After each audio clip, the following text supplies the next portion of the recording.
So are you for Biden forgiving $10,000 of student loan debt for people that qualify? Well, if it shows up on television, hell yeah. Anything that'll be able to help them get back on their feet, after that, I do support that. Every little bit helps. If you're one of the 43 million Americans who would like to celebrate 10,000 free dollars, perhaps you should wait before you pop the champagne or put down a down payment on a boat. Our senior producer, Joe Ward, signed on to his student loan account this morning thinking he'd be $10,000 less poor. His words, not mine. Imagine his disappointment when he saw this message saying effectively, stay tuned, it will be months before anything happens. And that's because whether you think it's fair or not probably doesn't matter at this point. What's really important is whether it's legal. Just listen to House Speaker Nancy Pelosi in July of last year. People think that the President of the United States has the power for debt forgiveness. He does not. He can postpone, he can delay, but he does not have that power. That has to be an act of Congress. She's since changed her tune, but undoubtedly that soundbite will be part of any lawsuit coming. Mae Davis is here, formerly of the White House counsel's office during the Trump administration. All right, so how does this work in terms of who's going to now sue to try to stop this? Well, the who's going to sue problem is the really big problem. So everyone's going to sue. You're going to have various groups, from, maybe states to individuals to people who privatized their loans to people who already paid their loans, people not eligible, people who make $130,000. But the question is going to be standing. And I think that there are going to be some difficulties there because in order to get your foot in the door in court, you have to say that you were injured and the court can do something about it. So basically someone punched me in the face and now I want some money as a remedy. But one of the problems here with standing is that the people who, aren't benefited by this, it's hard to say that they're harmed. They're basically exactly the same as they were yesterday. But, that's not necessarily true. You've made a lot of life decisions that actually have harmed you. But certainly standing is going to be the difficult part. So we think about all the things that were announced yesterday. The $10,000 thing is getting the headline.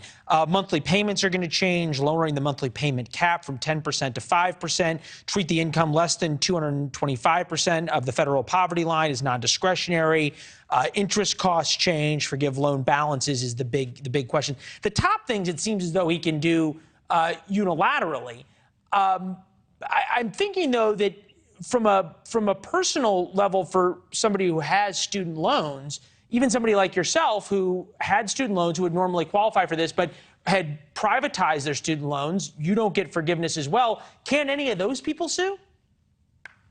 Yeah, so, let's divorce whether you can sue from whether it's illegal, because I think certainly it's illegal. When you hear Nancy Pelosi talking about he can delay, what she's talking about is this law called the HEROES Act that says that people can't be put in a worse place financially because of a national emergency, essentially. So that means as you go off to war, you shouldn't be put in a worse place financially. You shouldn't have your loans accrue during that time. You shouldn't have all these administrative requirements. But you can't be, there's not a boondoggle. You can't sort of make money off of this. So that, I think the law is pretty clear that this is illegal. But as far as people who took actions in basically reliance of an old policy that's not here, they've got an argument. But here's going to be their problem. Okay, so court, I need you to tell me that this Biden administration action is illegal. Court says, okay, great, it's illegal. How have I been benefited? What's the benefit there? That's going to be the story that I think is a little bit hard to tell.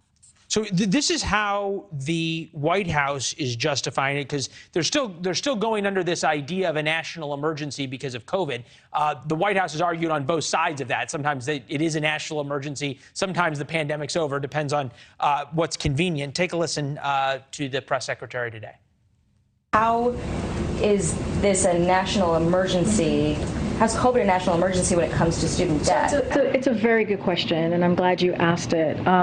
Look, we use the HEROES Act because there are going to be some people, when we lift the pause, that's still going to suffer. They're still going to have a little bit of a hard time.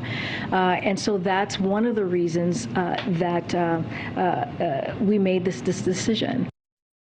Okay, so in other words, the justification is that if at any moment somebody is having a hard time with their student loans, the president can unilaterally forgive it. So, I mean, that's just not the statutory test. So the statutory test allows for the waiver or modification of student loan provisions. So I would say the waiver of, or modification of student loan provisions doesn't mean poof, your loan goes away. To modify, some provisions there.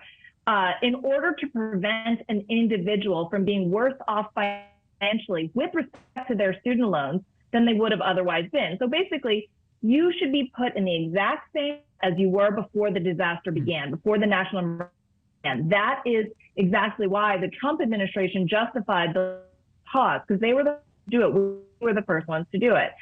Because, it's putting you back where you would have been, and that's exactly what the law was meant to do.